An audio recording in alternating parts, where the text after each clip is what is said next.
with some of these questions. Shall we start with the injuries and Saliba? So more reports that he could be out for the season. You said you'd know more this week.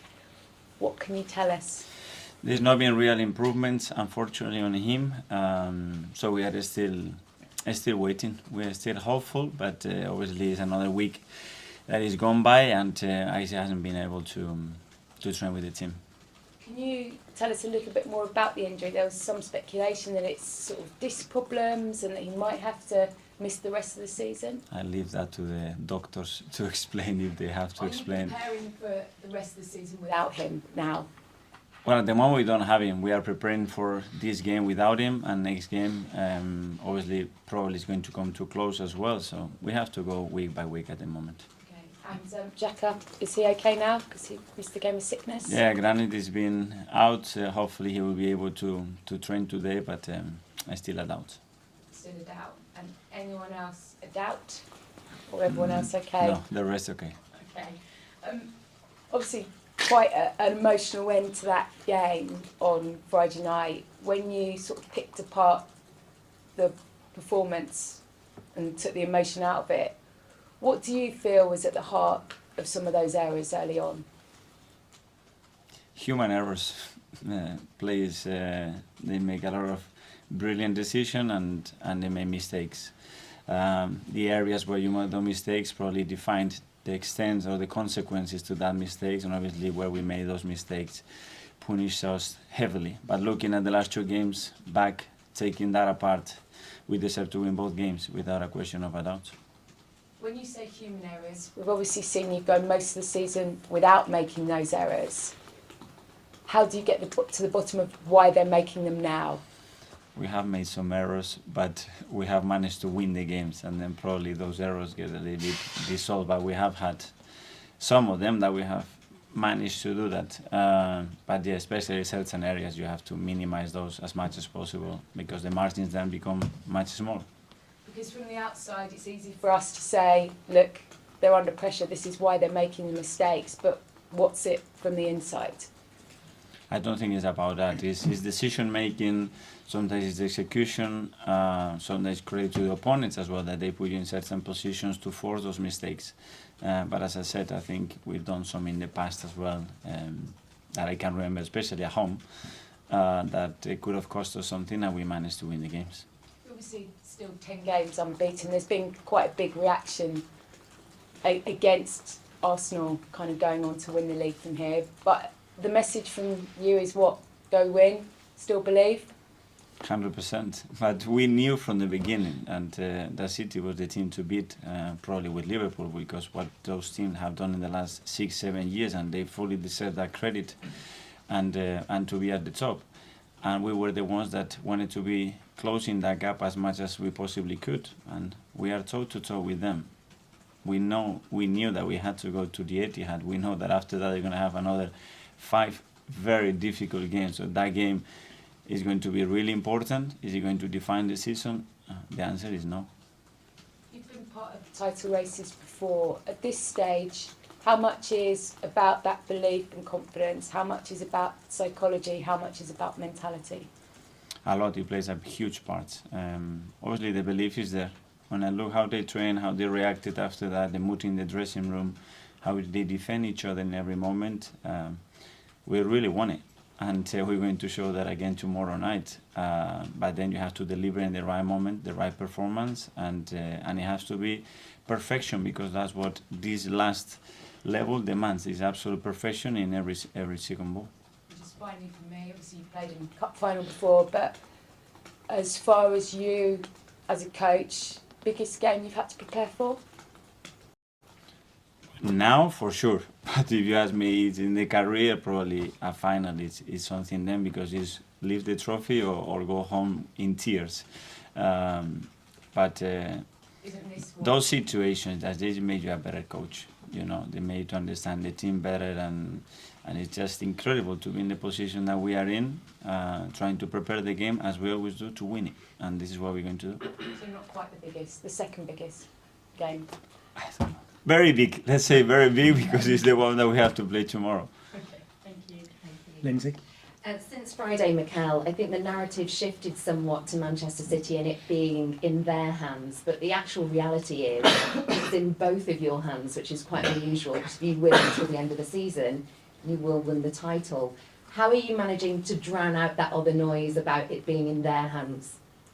Like we've been doing for the last 9 or 10 months, focusing on what we can do, don't get dragged out whether it's extremely positive or a bit more negative, and be stable in our thoughts and in our process, and be our best every single day to try to do that, because we don't know the outcome. So what he was writing 8 months ago now probably is not relevant, because they said something that it didn't happen for 8 months. So it doesn't matter what we are reading that is going to happen tomorrow. I know you have to go back and read what it was said. One of the key differences will be that experience, that winning experience of getting over the line. How much are you leaning on Jesus, Zinchenko in your squad at the moment? Are you even leaning on them? For sure. I think the experience is key when you've been in those moments, to handle those moments, to understand the importance of certain things when you are competing in a football match, the capacity to transmit, like those two players have to the rest of the team, a lot of things that are very, very important. And then the rest. Sometimes it's the best, but some of them, they are young, but they play a lot of games already. And when did you last have a conversation with Pep Guardiola? Exact date? Probably the last time that we played. And has he been in touch this week at all? No. Erling Haaland obviously is going to be the man to stop up front, and with Saliba out, I know you're not going to give too much away, but is that the area that you've been focusing on in training this week, of how you're going to have your centre-back partnership, or whether you're going to change the system? Obviously, we have work in their threats, as well as we have work in their weaknesses, and we know where they are. The issue with a team that City is that it starts with the goalkeeper, and he's a threat when the ball is with him, and you have to control every single one. But just focus on us. We know what they want to do, what they're going to try to do. They can do various things. They can play with a box inside, they can play with a diamond, they can build the game with three, they can be asymmetric on one side, they can put Bernardo on the right and then play a diamond there and put Walker higher. They can do so many things that you have to be adaptable. So at the end you have to focus on certain principles to try to take the game where you want. Hi, Mikel. Do you see this as winner takes all, this game? Sorry? Do you see this game as being winner takes all? Whoever wins will win the title? No, I don't think. If we win tomorrow night, we haven't won the league, that's for sure. But it puts you obviously in a great position because of the number of games left, even though City have games in hand. That's what I'm kind of saying. If you win, you're overwhelming favourites. If they win, they're overwhelming favourites. It will shift a little bit, probably the percentage, but 5 games in this league, with the games that we both have to play, very tricky still. Do you think the last few weeks has shown that your team are suffering from nerves? They are very young, and most of them are very inexperienced. Has nerves been perhaps the biggest thing? How will they overcome that tomorrow? I think it's more about the situations that in key moments in games they haven't gone our way, and they could have been very different. And I still say, even with those moments, we deserve to win the last 2 games by quite far. And we haven't been able to do that, and that efficiency is key. But as well, because in front of goal, there were some moments that we should have done much better, and we conceded some sloppy goals. You said you'll be relying a little bit on, or you're encouraging Zinchenko and Jesus to sort of, their winning experience, maybe within the squad, to talk to them ahead of the game. How are you doing that? How are you involving them maybe a little bit more than you normally would do? In a very natural way, since I think when they come in after 2 weeks, 3 weeks, they're set, because they've been where they've been. They said, we can win this league. So it's not something that we have started to feel or they have tried to transmit. And I didn't know about that, but they said to me that a few months ago. It's been going on since August. So it's not something that now you rely on them. No, this process has been coming for a long time. You've also said it's not the biggest game of your career in terms of managerial. Cup finals are bigger. But do you appreciate that if you were to go on and win the title, it would be something exceptional where you were at the beginning of the season? Yeah, but the biggest game is the next one, and the biggest game in my career was the game that we play against Southampton. Because if we would have won that game, we would be in a much better position. And you have to live the day. And after City, the biggest one for sure. You asked me that question because if we win the next one, then yeah, it will be that. And if not, it will be Wolves. The last one is the best one. Yeah. So that is going to change every single week. And last one from me, as you all know, City, when they get on a roll, very hard to stop, and they seem to be on that roll right now where they just win game after game after game. In a sense, you'd have preferred this game maybe 2 or 3 months ago.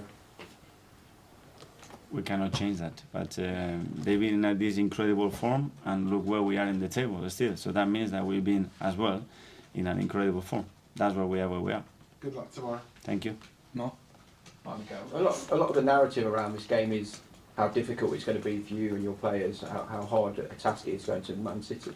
But when you want to win the league, when you want to be at the top, it's a night to actually thrive and enjoy for you and your players, isn't it? Yeah, it's going to be a tough night and challenge, yes, but the opportunity is incredible for us. And we knew from the beginning, you want to win a Premier League, you have to go to Spurs and you have to beat them. You have to go to Chelsea and you have to beat them. You have to go away from them and you have to beat them. And this is what we've been doing. That's why we are here. And now we have to go to City and you have to beat them. You want to be champion, you have to win those matches. It's as simple as that. You're talking about only focusing on yourselves and not how Man City will set up. Is that a shift we've seen in recent years? Because when you first came in, you had to change the way you approach these big games, but now you can actually play the way you want to play. No. I said that we have to focus a lot in us. We need to understand what they can do, and we have to be prepared for those changes, which is a lot, because they can do it in the beginning, they can do it after 20 minutes, at halftime, in the last 20 minutes, and you have to be really prepared for that. But this cannot absorb your energy to be constantly adapting to what is. And we have to focus, because we have a lot of strengths, in our strengths as well, how we can cause them problems. The first time Man City won the Premier League was 11 years ago. And that April, they had a very big game where they lost to Arsenal. And a certain Mikel Arteta got the goal. I just wondered if you remembered much about that night. Yes, because I didn't used to score a lot of goals, so I have a good memory with that. James? Mikel, you mentioned a few questions back about half a dozen things that City could do on Wednesday night. Do you feel like you know what they're going to do from the outset, at least? The answer is no, because I don't know the lineup. So, and once they have the lineup, we would have a more rough idea, but depends who he plays. They can do something different, like we can. And you mentioned the individual errors maybe changing the course of games recently. Uh, Is there any... We've done them. We're not going to do them no more. I was going to say, is there any sense that might have started in that game against City, and do you feel like that was another game where the result didn't maybe the one at the Emirates? The margins, you cannot give anything away, that's for sure. And against big teams, they punish you straight away. And that game, for many periods, we did really, really well, and we deserved much better. But again, we had 1 or 2 moments that we give them, and in that moment, the game was over. Just a couple more on the line. James? Okay, you've developed a team with such a clear style, clear identity. Can you go to City and win sort of on your own terms, or do you have to modify your approach because of how good they are?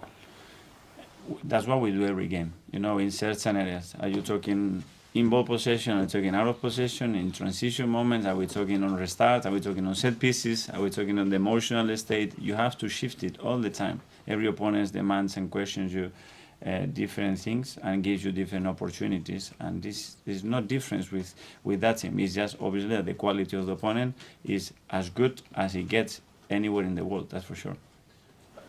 Obviously, a lot of focus on Erling Haaland. When you analyse City, how has he changed them this season?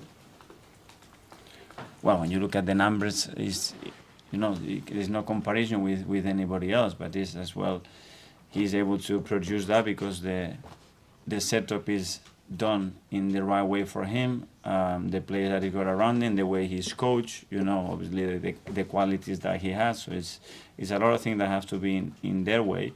And they have, even with him, a capacity to play in different ways, because when they play really far from your goal, they have the capacity to exploit open spaces, and when they are attacking low blocks, now they have a different threat because they are a very physical team right now. Because of how clinical he is the bigger challenge to stop the supply to him, because by the time he's got the ball, the problem's sort of there, if you like. the problems are gone. Well, what can you do? When he's in front of the goal, he's so clinical. Yeah, What I'm but saying is it's more difficult. Obviously, preventing the source is something that probably is the best recipe. Clive? At this stage, a similar stage last season, your team went on a run of 3 losses in a row and then went to Stamford Bridge, and you tried something almost completely different to what you've been doing before in terms of the setup. Obviously, it's a run of 3 draws now, but going into this game, are you tempted to sort of try something almost completely new to get the team out of the rut, or are you sort of so defined in your identity that you're almost afraid to change things now? We will see tomorrow. And No.